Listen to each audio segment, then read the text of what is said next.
कृष्ण, जय शिव शंकर, जय गीता। दोस्तों, जैसे हम लोग आपको नेक्स्ट वीडियो में हम लोग इसके बारे में बताया आपको कि गीता में गंगा और गीता में क्या अंतर है। ठीक है, गंगा स्नान और गीता स्नान में अर्थात गीता गोदा में क्या अर्थ है, इसका संपूर्ण ज्ञान मैं आपको इस पेज के द्वारा मैं आपको बताया।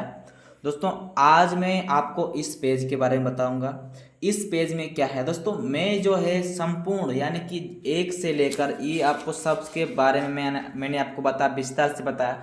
आज दोस्तों मैं इस पेज के बारे में बताऊंगा, इस पेज में आखिर क्या लिखा है, इस पेज में हमारा श्री कृष्ण नारायण ने क्या बताया हम मनुष्य को, उसके बारे में हम बात करने वाले हैं। तो चलो दोस्तों, हम लोग शुरुआत से इस पेज के बारे में पूरा जानकारी लेते हैं। इस पेज में आखिर ऐसा क्या बात कहा है श्री कृष्ण ने।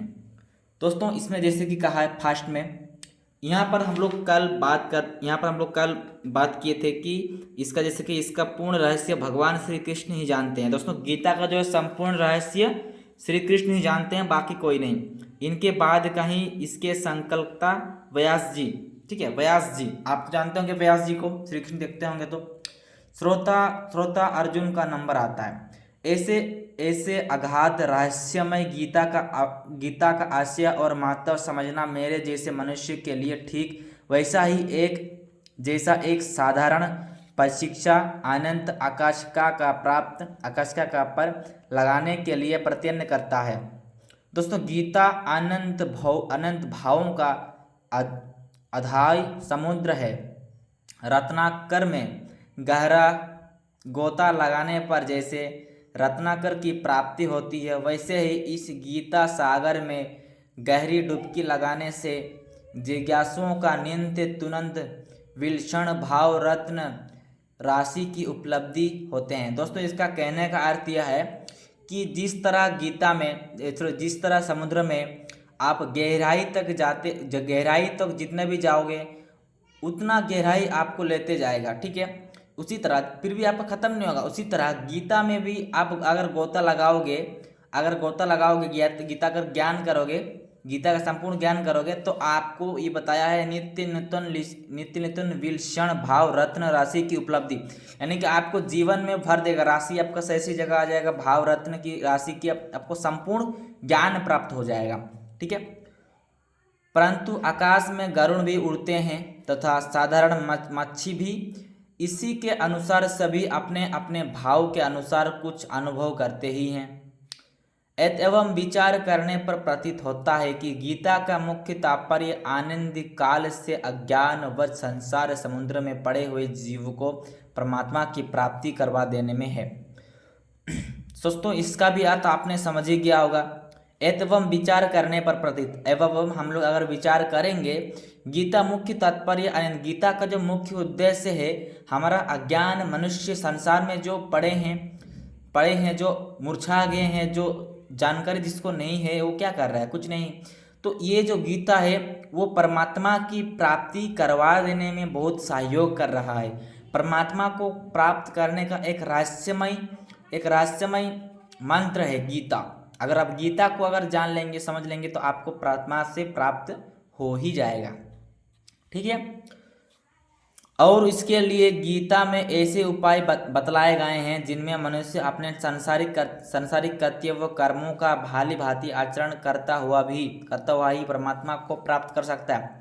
इसीलिए दोस्तों, हमारा जो मनुष्य को कुछ कर नहीं सकता, मनुष्य कुछ कर नहीं पाता था, इसीलिए गीता में ऐसे ऐसे उपाय दिए हैं। बहुत लोग कहते हैं कि मैं सांसारिक जीवन जी रहा हूँ, तो इसलिए मैं भगवान को प्राप्त नहीं कर सकता, परमात्मा को प्राप्त नहीं कर सकता। लेकिन दोस्तों, इसमें आपको बताया गया है कि आप सांसारिक जीवन को जीते जीते भी परमात्मा को प्राप्त कर सकते हैं। ठीक है, आप सांसारिक जीवन भाली भांति करके भी, मतलब सांसारिक जीवन सभी कर्मों को करते हुए भी आप परमात्मा को प्राप्त कर सकते हैं।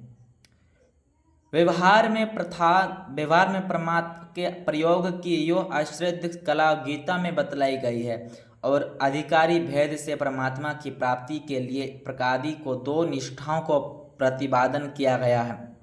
वे 2 निष्ठाएं वे ज्ञान निष्ठा यानी संख्या योग और योग निष्ठा यानी कर्मयोग। इसमें 2 प्रकार का भिन्न योग बतलाया गया है, एक निष्ठा योग और एक कर्म योग। ठीक है, दोस्तों यहाँ यो प्रश्न होता है कि प्राय सभी शास्त्रों में भगवान को प्राप्त करने के 3 प्रधान मार्ग बतलाए हैं। सभी शास्त्रों में बताया है कि भगवान को अगर प्राप्ति करना तो 3 हमारे समान उपाय है। चलिए जानते हैं उन कौन सा उपाय है। कर्म, उपासना और ज्ञान। ये 3 उपाय कर्म, उपासना और ज्ञान से आप भगवान को प्राप्ति कर सकते हैं। ऐसे दशा में गीता में 2 ही निष्ठाएं कैसे मानी जाती है। बहुत लोग कहते हैं कि 2 निष्ठाएं हैं, इसे कैसे मानी जाती है, इसको व्याख्या किया है। क्या गीता को भाली भांति सिद्धांत मान्य नहीं है। बहुत से लोग तो गीता का उपदेश भक्ति प्रधान ही मानते हैं और यो तत्र पत्र भगवान ने भाति का विशेष महत्वपूर्ण भी स्पष्ट शब्दों में कहा है और भाति के द्वारा अपनी प्राप्ति सुफल बतलाई है। इसका उत्तर यो है कि शास्त्रों में कर्म और ज्ञान के अतिरिक्त जो उपासना का प्रकरण है आया है वो उपासना ही इन्हीं 2 निष्ठाओं को अंतर्गत है और जब अपने को परमात्मा से भिन्न मानकर उपासना की जाती है तब वो संख्या निष्ठा के अंतर्गत आ जाती है और जब भेद दृष्टि से की जाती है तब योग निष्ठा अंतर्गत मानी जाती है। ठीक है, अपने अपने व्याख्या के अनुसार मानी जाती है। संख्या निष्ठा और योग निष्ठा यही मुख्य अंतर है। इसी प्रकार 13वें अध्याय के 24वें श्लोक में केवल ध्यान के द्वारा परमात्मा की प्राप्ति बतलाई गई है, परंतु वहाँ भी यही बात क्या बोलिए सॉरी यार कहाँ गया बतलाई गई है, परंतु वहाँ भी यही बात समझानी चाहिए। जो ध्यान अभेद दृष्टि से किया जाता है वो संख्या निष्ठा के अंतर्गत है और जो भेद दृष्टि से किया जाता है वो योग निष्ठा के अंतर्गत है। गीता में भक्ति को भगवत प्राप्ति का प्रधान साधन माना गया है। लोगों की यह मान्यता भी ठीक है कि गीता ने भक्ति को बहुत ऊंचा स्थान दिया है और स्थान स्थान पर अर्जुन को भक्त बनाने की आज्ञा भी दी है,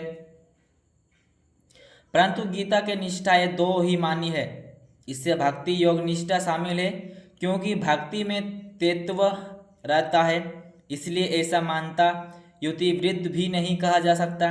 भक्ति किस प्रकार योग निष्ठा के साथ मिली हुई है इस पर आगे चलकर विचार किया जाएगा, परंतु गीता केवल भोजन पूजन अथवा केवल अध्ययन से अपनी प्राप्ति बतलाकर भगवान ने यो भाव दिखलाया है कि योग निष्ठा के पूरे साधन से तो उनकी प्राप्ति होती है, उसके बाद उसके एक अंक के साधन से भी उनकी प्राप्ति होती है। यो उनकी कृपा है कि उन्होंने अपने को जीवों के लिए इतना सुलभ बना दिया है। इसके अतिरिक्त गीता में ज्ञान और कर्म शब्दों का प्रयोग जिन जिन अधर्मों में हुआ है वो भी विशेष रहस्यमय है। गीता के कर्म और कर्म योग तथा ज्ञान और ज्ञान योग एक ही चीज नहीं है।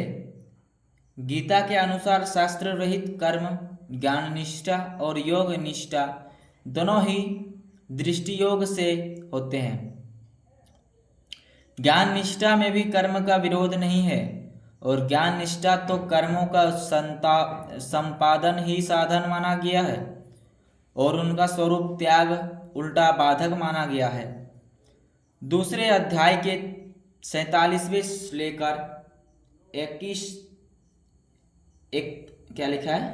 91 श्लोक तक, तीसरे अध्याय के 29वें और चौथे अध्याय के 42वें श्लोक में अर्जुन योग निष्ठा को दृष्टि से कर्म करने की आज्ञा दी गई है। दोस्तों इसका भाव आप सबको भाली भांति पता चल गया होगा। अगर आपको पता नहीं चली है इसमें क्या कौन सा आपको प्रश्न बाकी है, अगर आप जानना चाहते हैं तो आप यहाँ देख सकते हैं, आप प्रश्न कर सकते हैं हमें कमेंट में कि ये कौन सा श्लोक या कौन सा ज्ञान निष्ठा क्या है, योग निष्ठा क्या है, इसके बारे में आपको भाली भांति पता चल गया होगा। योग निष्ठा जो बताया गया है ना, ये आप योग के माध्यम में आप उसको योग निष्ठा कहा जाता है। ऐसे तो यहाँ पर आपको 3 बताया गया, लेकिन यहाँ आपको 2 बताया गया क्योंकि ज़्यादातर लोग 2 ही प्रकार से मानते हैं, इसीलिए यहाँ पर 2 प्रकार की व्याख्या बताई है। आई होप आप समझ रहे हैं मैं क्या कह रहा हूँ।